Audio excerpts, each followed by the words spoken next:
¿Qué tal? Soy Diego Fernández y muchas gracias por elegir este canal y esta opción formativa y de refuerzo. Esta edición es una guía de lectura y un comentario acerca de la novela Niebla de Miguel de Unamuno. La estructura que vamos a seguir para abordar el comentario y la guía de lectura se basa en 4 puntos fundamentales. 1. Nómina de personajes que intervienen y breve identificación de cada uno de ellos. 2. Espacio. 3. Tiempo. 4. Relaciones causa-efecto o relaciones entre los personajes y los hechos. Adentrémonos, por tanto, en la niebla, es decir, en la novela Niebla de Miguel de Unamuno. Comenzamos por la nómina de personajes que intervienen en Niebla. Los personajes que intervienen en Niebla, por orden de importancia, son estos. Augusto Pérez, el protagonista. Es un joven burgués, un señorito, que vive en una ciudad española cuyo nombre no se menciona. Tiene grandes preocupaciones existenciales. Con mucha frecuencia cree estar viviendo, metafóricamente, en una nebulosa, en una niebla. Eugenia Domingo del Arco es la mujer de quien se enamora Augusto Pérez. Eugenia tiene novio llamado Mauricio y esta joven vive en casa de sus tíos, don Fermín y doña Ermelinda, y se dedica a impartir clases de música. Víctor Gotti es amigo íntimo de Augusto Pérez. Está casado, pero solo al cabo de muchos años va a tener descendencia con su mujer, hecho que lo impulsa a escribir una novela onívola, algunos de cuyos fragmentos leerá a Augusto Pérez. Víctor Gotti sirve también, en cierto modo, de consejero de Augusto Pérez. Mauricio, novio de Eugenia, un joven al que no le gusta trabajar. Es un personaje secundario que será también falso novio, podríamos decir, de Rosario durante un breve período, según se deduce de lo que se nos narra. Rosario, la planchadora de Augusto Pérez. Es una joven que se enamora del protagonista. Puede decirse que Rosario, Augusto y Eugenia forman un triángulo amoroso. Rosario le hace ver a Augusto que Eugenia no es una buena mujer. Por su parte, Eugenia muestra ciertos celos fingidos, cuando Augusto Pérez se refiere a Rosario. Doña Ermelinda y don Fermín, los tíos de Eugenia. Don Fermín tiene ideas anarquistas y, en cierto sentido, también feministas. Doña Ermelinda es abiertamente partidaria de que Eugenia deje a su novio y se una a Augusto, por considerar a este mucho mejor partido que Mauricio. Antolín Sánchez Paparrigópulos, hombre erudito, a quien pide orientación a Augusto Pérez acerca de la psicología femenina. Este personaje es una parodia del historiador de la literatura Marcelino Menéndez Pelayo, el cual no caía bien a Unamuno porque no le gustaban sus investigaciones sobre la historia de la literatura. Es un personaje secundario.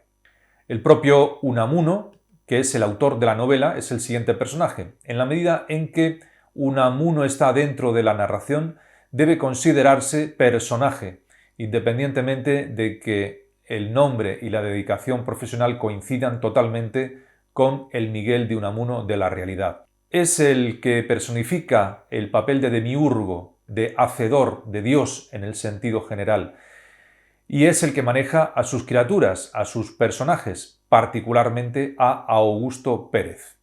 Don Avito, hombre ya anciano, profesor y científico, o sabio, es un viejo conocido de Augusto Pérez. Don Avito tuvo un hijo que al parecer se suicidó. Es también un personaje secundario. Margarita, la portera del edificio donde vive Eugenia. Es un personaje igualmente de escasa importancia, pues solo transmite cierta información a Augusto Pérez. Y finalmente Orfeo, el perro, que soporta los monólogos de Augusto Pérez. Orfeo fue recogido en la calle.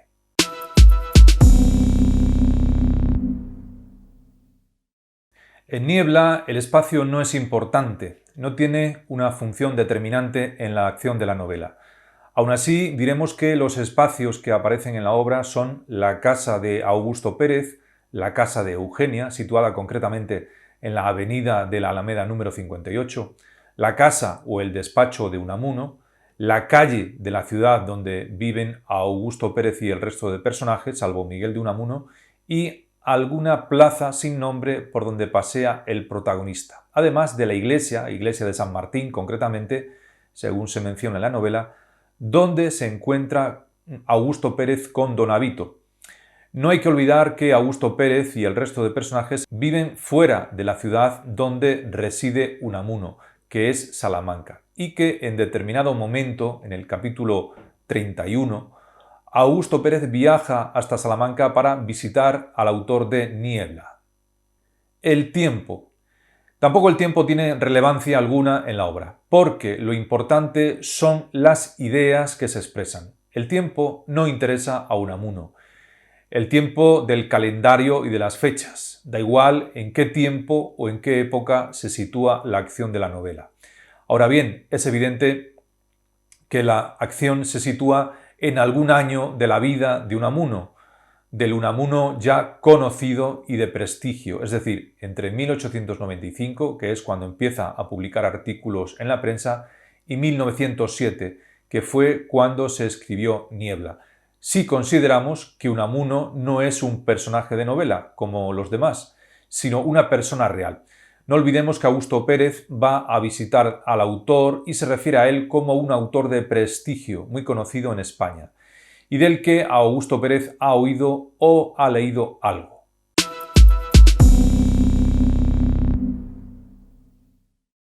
Niebla plantea un tema muy original, que es el de la relación entre el autor y el personaje. Ahora bien, esta relación no se descubre realmente hasta casi el final de la novela, en el capítulo 31, cuando Augusto Pérez se decide ir a visitar a Unamuno a su propia casa.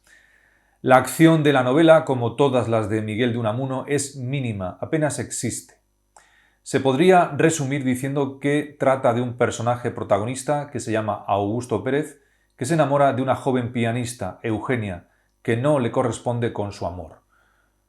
Tras una serie de vicisitudes y grandes dudas de tipo amoroso y de tipo existencial, provocadas en gran parte por el amor no correspondido, el protagonista, Augusto Pérez, medita la posibilidad de suicidarse, pero no sin antes consultarlo con su creador, con Miguel de Unamuno. Este es el hilo argumental general de la obra. Este personaje, Augusto Pérez, es muy inclinado a reflexionar sobre las cosas cotidianas con las que se va encontrando a lo largo del día y sobre otras cuestiones más trascendentales, como el amor, la existencia, el azar, el destino o el libre albedrío. Muchas de estas reflexiones y meditaciones, estas preguntas que se hace a sí mismo, las conocemos a través de los monólogos interiores, frecuentísimos particularmente durante los 7 primeros capítulos y también en los monodiálogos que establece con su perro Orfeo. El monólogo interior consiste en una locución que un personaje emite solo para sí mismo, es decir, esta locución tiene un carácter mental o psíquico. En realidad, el monólogo interior, o también llamado flujo de conciencia, son los pensamientos de un personaje. Estos pensamientos los conoce el lector de forma simultánea al momento en que se producen, es decir, a medida que el personaje los elabora en su mente. El monólogo interior es una técnica narrativa mediante la que se representa el contenido y el proceso psíquico de un personaje y que va dirigida directamente al lector, sin que el autor interfiera en absoluto. En el caso de Niebla, los monólogos interiores no son puros porque los presenta el narrador omnisciente o en tercera persona. Si queremos entender mejor qué es un monólogo interior en estado puro, es decir, aquel que no es aludido ni presentado por el autor, sino que aparece de forma directa, diríamos que, sin avisar, debemos leer o buscar ciertos fragmentos de la novela Tiempo de silencio, por ejemplo, de Luis Martín Santos, entre otras muchas obras de la literatura, tanto española como universal. Además, en el transcurso de la novela hay varias historias que se presentan en forma de anécdota, que son solamente referidas o narradas por algún personaje, es decir, no son historias que formen parte de la acción de Niebla, sino que sirven para ilustrar los aspectos, asuntos y preocupaciones que afectan al protagonista, a Augusto Pérez particularmente, y cuyos temas giran en torno a la mujer, al amor, a las relaciones hombre-mujer, a la psicología femenina particularmente, y en menor medida a la masculina, o a ciertos arquetipos psicológicos de comportamiento humano.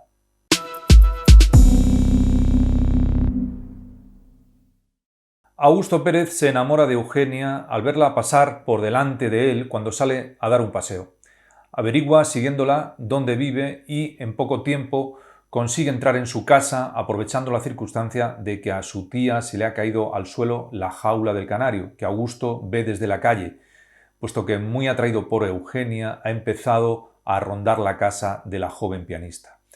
Inmediatamente le escribe una carta a esta mujer que le hace llegar a través de Margarita, la portera, la cual le advierte, no obstante, que Eugenia tiene novio, cosa que a Augusto parece no importarle. Pero además Eugenia muestra desde el principio un rechazo total hacia Augusto Pérez. A partir del momento en que la tía de Eugenia, Ermelinda, conoce a Augusto, intenta, en cierto modo, hacerle ver a su sobrina que Augusto es un buen partido. Augusto Pérez insiste en las visitas a la casa de Eugenia, recibe el beneplácito de los tíos de la joven, que no aprueban el noviazgo de Eugenia con Mauricio, pero ella le hace ver en una de estas visitas que sus tíos, don Fermín y doña Ermelinda, le han hecho concebir una serie de esperanzas con respecto a su amor, pero que en realidad él está engañado. En definitiva, Augusto, pese a los inconvenientes, declara a los tíos de Eugenia que está dispuesto a sacrificarse por la felicidad de ella, porque mi felicidad consiste en que ella sea feliz, según dice Augusto. Y esto de la felicidad de Eugenia viene a cuento también porque Augusto libera totalmente la hipoteca que Eugenia está pagando por su casa. Evidentemente, esto se trata de un gesto material de Augusto que de alguna forma quiere conseguir que Eugenia se vincule a él de por vida, como ella llega a decir, para comprar su cuerpo pero no su alma. Esta idea de la felicidad de Eugenia, que se ha propuesto mantener Augusto Pérez, vuelve a aparecer más adelante en el capítulo 15, cuando Augusto le dice a la tía Ermelinda que Eugenia no ha comprendido bien su intención al pagarle la hipoteca, pues él solo pretende que ella sea feliz, y que incluso está dispuesto a ser el padrino de su boda, y que luego emprenderá un largo y lejano viaje. En un sentido más trascendente, el sentimiento amoroso que despierta Eugenia en Augusto hace también despertar en él la sensibilidad general para el amor y para la vida, de manera que se siente enamorado de otras muchas mujeres, o atraído al menos por ellas.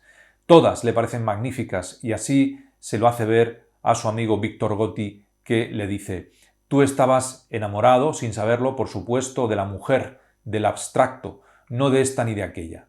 Al ver a Eugenia, ese abstracto se concretó y la mujer se hizo una mujer y te enamoraste de ella. Y ahora vas de ella sin dejarla a casi todas las mujeres y te enamoras de la colectividad, del género».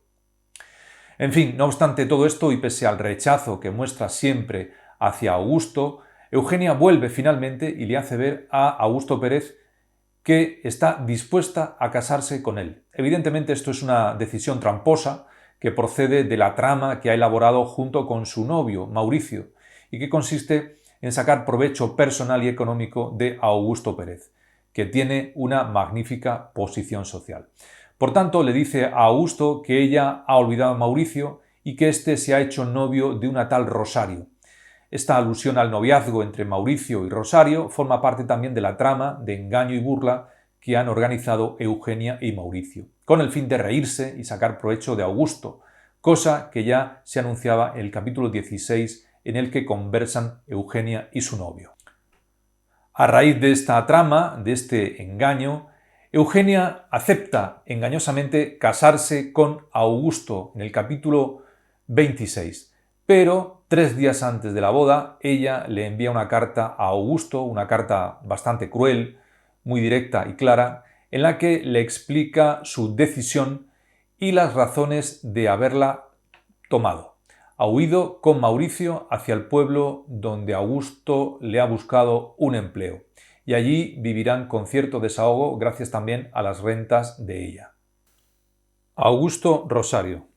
Esta relación se establece en función de que Augusto se siente atraído por muchas mujeres. Rosario, la joven que le plancha la ropa a Augusto, es una de ellas. De hecho, en una de las visitas a la casa del joven señorito se produce un enamoramiento también o una atracción mutua. Es decir, Augusto muestra su nueva sensibilidad su despertar a la vida y al amor, fijándose también en Rosario. Y Rosario parece corresponder también a esa nueva sensibilidad. Y él, que en principio corresponde a este sentimiento de atracción, aunque sea solamente sexual, termina por rechazarla, inmerso como está en sus propias dudas amorosas y existenciales, al fondo de las cuales está también Eugenia.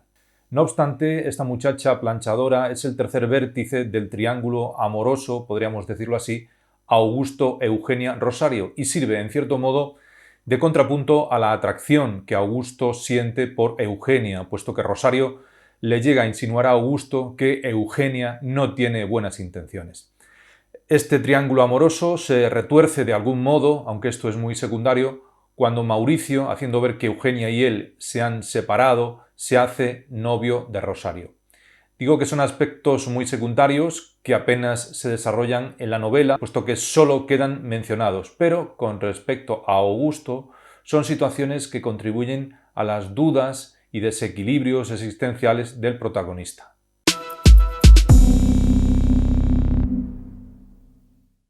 En el primer encuentro con Víctor Gotti en la novela, ambos juegan una partida de ajedrez.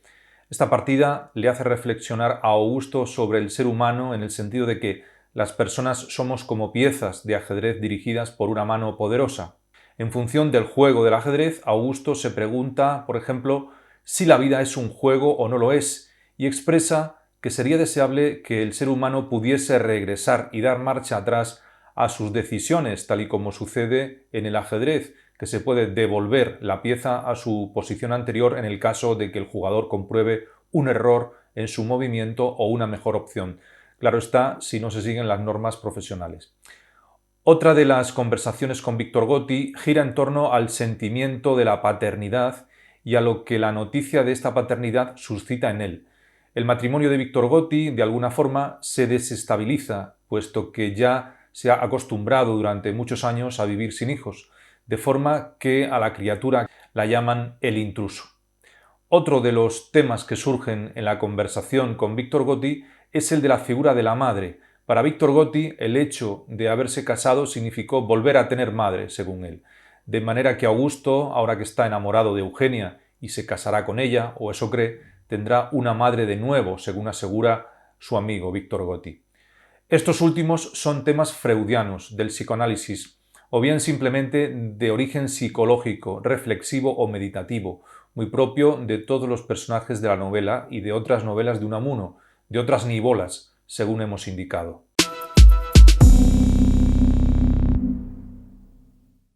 Víctor Gotti y la nivola. En el capítulo 17, Víctor Gotti expone, a raíz de la historia de don Eloíno Rodríguez Alburquerque y Álvarez de Castro, según hemos comentado antes, la teoría de la nivola, que en realidad es la teoría literaria de Unamuno en torno a la novela. Esta teoría nos sirve justamente para comprender qué entendía Miguel de Unamuno por nivola. Las nivolas, nos dice Víctor Gotti, en primer lugar, no tienen argumento. En segundo lugar, en ellas los personajes se van haciendo según obren y hablen. Y en tercer lugar, hay mucho diálogo. De manera que, según estos tres principios, esos textos narrativos ya no serían novelas, sino nivolas, porque no obedecen a la forma tradicional de narrar. No hay descripciones, no hay argumento, hay mucho diálogo y fijémonos en un detalle. La palabra niebla fónicamente recuerda a novela y a nivola. Es decir, que Unamuno no eligió el título al azar, sino por dos razones. Porque el protagonista se encuentra siempre como en medio de una niebla existencial, metafórica o simbólicamente, y porque de paso niebla, novela, nivola tienen una relación fónica muy evidente. Y eso forma parte del material literario de cualquier escritor.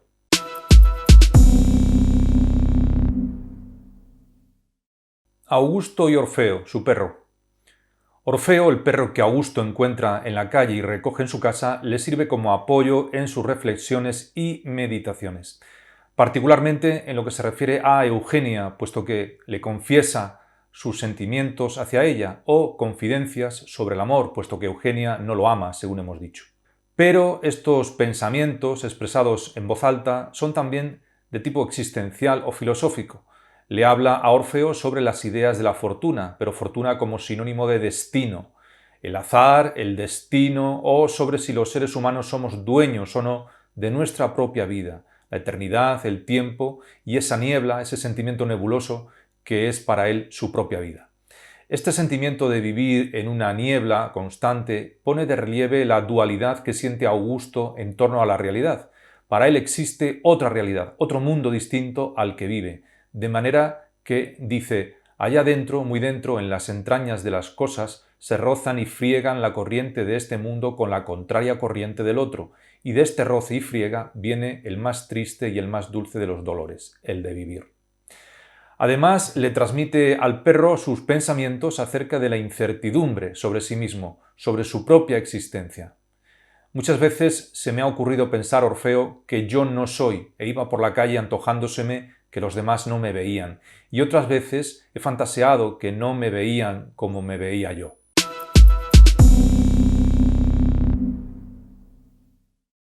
Eugenia y su novio, Mauricio.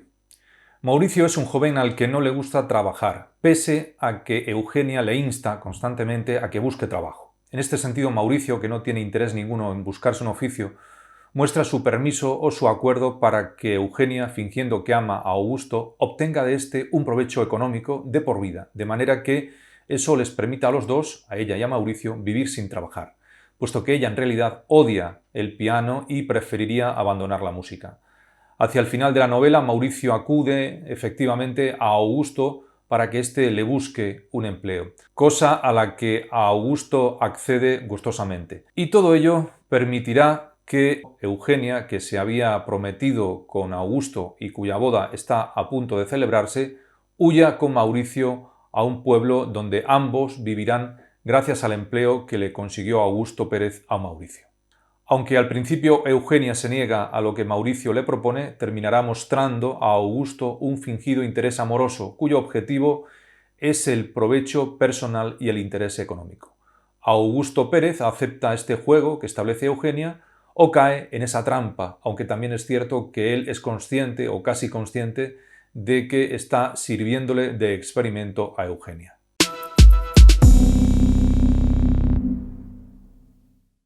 Augusto Pérez Unamuno. En vista de sus intenciones de suicidarse, a raíz de lo que le ha ocurrido y ha elaborado mentalmente, a Augusto se le ocurre consultarlo con su autor, es decir, con Unamuno, y viaja a Salamanca para entrevistarse con él. Ante Unamuno, en principio, Augusto se muestra temeroso. No olvidemos que se encuentra delante de su demiurgo, de su creador, de su dios. Unamuno le advierte que no puede suicidarse porque no está ni vivo ni muerto, porque es un personaje de ficción que ha salido de la fantasía de él como creador, como autor, y le dice: no existes más que como ente de ficción, no eres, pobre Augusto, más que un producto de mi fantasía y de las de aquellos de mis lectores que lean el relato que de tus fingidas venturas y malandanzas he escrito yo. Tú no eres más que un personaje de novela o de nivola, o como quieras llamarle. Ya sabes, pues, tu secreto. A partir de aquí se establece una especie de contienda o conflicto dialéctico en la medida en que Augusto argumenta que su creador, Miguel de Unamuno, puede ser de igual manera un ente de ficción. Y yo vuelvo a insinuarle a usted la idea de que es usted el que no existe fuera de mí y de los demás personajes a quienes usted cree haber inventado. En esta conversación entre el creador y la criatura, entre el creador y el personaje, aparecen aspectos temáticos que ya se han insinuado a lo largo de la novela. La posibilidad de que el ser humano sea un ser soñado por un dios, por ejemplo, o la de que el sueño sea una realidad, como expresa uno de ellos. Cuando un hombre dormido e inerte en la cama sueña algo, ¿qué es lo que más existe? ¿Él como conciencia que sueña o su sueño? ¿De qué manera existe él? ¿Como soñador que se sueña o como soñador por sí mismo? En este diálogo, Augusto muestra, no obstante, sus reticencias morales acerca de lo que puede o no puede hacer un autor con sus personajes y le dice a Unamuno: yo no debo estar sometido a lo que llama usted su real gana, a su capricho. Hasta los llamados entes de ficción tienen su lógica interna. Por tanto, le está diciendo a Unamuno que no se puede oponer a la idea de suicidarse. En definitiva, un novelista no puede conocer, dice, a fondo a sus personajes. En vista de esta actitud, de esta especie de rebelión del personaje hacia su creador, Unamuno decide matar a Augusto Pérez y no permitir que se suicide, le explica muy enfadado al protagonista. Con lo cual Augusto se queda consternado. ¿Con que estabas dispuesto a matarte y no quieres que yo te mate?, le dice Unamuno. Miguel de Unamuno, por otra parte, se enfada muchísimo porque Augusto pone también en duda que Unamuno exista de verdad. Y tú empiezas a discutirme mi propia existencia después del derecho que tengo a hacer de ti lo que me dé la gana. La entrevista concluye con la decisión de Unamuno de hacer morir a Augusto, ante lo cual Augusto siente terror porque lo que quiere en el fondo es vivir y se arrepiente de haber expresado la idea de suicidarse. Quiere vivir la vida que sea, aunque vuelva a ser burlado. Sin embargo, Augusto no deja de batallar al expresar a Unamuno que si lo mata, si lo deja morir, también Dios dejará de soñarle y por lo tanto morirá. Porque usted, mi creador, mi don Miguel, no es usted más que otro ente nivolesco y entes nivolescos sus lectores, lo mismo que yo, que Augusto Pérez, que su víctima. Augusto, por tanto, se siente víctima y arremete con la idea de que todos van a morir. Morirá usted y morirán todos los que me piensen. A morir, pues. Y esto es todo. Espero que la videoexposición haya resultado de interés y de provecho. Les recuerdo al alumno que en mi sitio web de videoformación en lengua española y literatura podrá encontrar más videoexposiciones y videotutoriales relacionados con este ámbito en todos los niveles académicos. Muchas gracias y, si así lo desea, hasta una nueva cita.